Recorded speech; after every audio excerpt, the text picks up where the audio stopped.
आज या ठिकाणी शरदचंद्र पवार साहेबांच्या राष्ट्रीय काँग्रेसच्या तर्फे आम्ही कृषी मंत्री, राज्याचे कृषी मंत्री माणिकराव कोकाटे यांच्या विरोधामध्ये या ठिकाणी निवेदन दिलेलं आहे आणि आमची मागणी आहे मुख्यमंत्र्याकडे की असे जे माणिकराव कोकाटे जे कृषी मंत्री आहेत, जे विधानमंडळामध्ये पत्ते खेळत आहेत, रम्मी खेळत आहेत, आज आपल्याला माहित आहे की राज्यामध्ये दुष्काळ परिस्थिती आहे, दुबार पेरणीचं संकट आहे आणि शेतकरी आत्महत्या करत आहेत।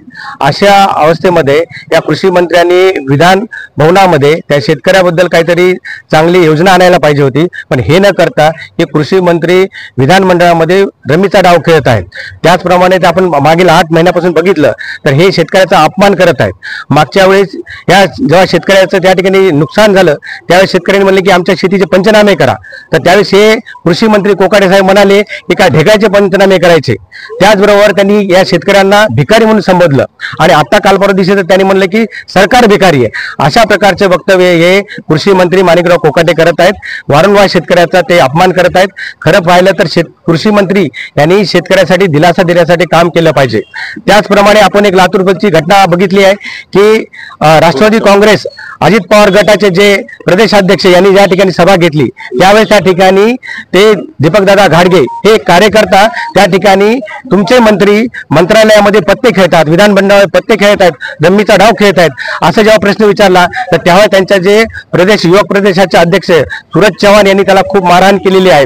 अशा पद्धतीनं या ठिकाणी हे जे महायुतीचं सरकार आहे हे कार्यकर्त्यावर दबाव आणत आहे आणि कुठल्याही प्रकारचं निवेदन देऊ नये, निवेदन दिलं तर त्याला आम्ही मार देऊ अशा प्रकारचं काम हे महायुती सरकार या ठिकाणी करत आहे। पण मी आपल्याला सांगू इच्छितो आमची संख्या जरी कमी असली, आमचं सरकार जरी नसलं तरी अशा या दबावाला आमचा राष्ट्रवादी काँग्रेस पक्ष जुमानणार नाही। त्याच्या विरोधात आता संपूर्ण महाराष्ट्र पेटलेला आहे आणि मला असं वाटतं की येणाऱ्या काळामध्ये हे महायुतीला हे जळ जाईल। आणि आपण बघितलंय शरदचंद्र पवार अजित पवार गटाचे अजून एक आमदार की ज्यांनी संग्राम जगताप त्यांनी आपल्या अल्पसंख्याक त्या लोकांबद्दल ते वाईट शब्द त्यांनी उच्चारले होते, पण तरीही आपला राष्ट्रवादी काँग्रेस पक्ष अजित पवार गटाने त्याच्यावर कुठल्याही प्रकारची कारवाई केली नाही।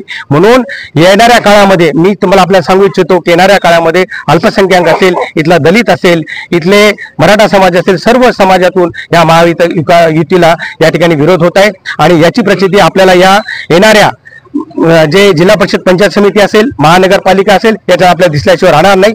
आणि आपल्या माध्यमातून मी सर्व अल्पसंख्याक बांधव असतील, दलित बांधव असतील, मराठा बांधव यांना मी सांगू इच्छितो की यापुढे आपण महायुतीच्या पाठीमागे राहू नका, कारण ही जी सरकार आहे हे भारतीय जनता पार्टी हे जातीवादी सरकार आहे, याच्या पाठी आपण उभा टाकू नये। आणि येणाऱ्या महानगरपालिकेमध्ये आणि पंचायत समिती असेल, जिल्हा परिषद असेल, आपण महाविकास आघाडीला या ठिकाणी आपण निवडून द्यावं अशी मी आपल्याला या ठिकाणी विनंती करतो।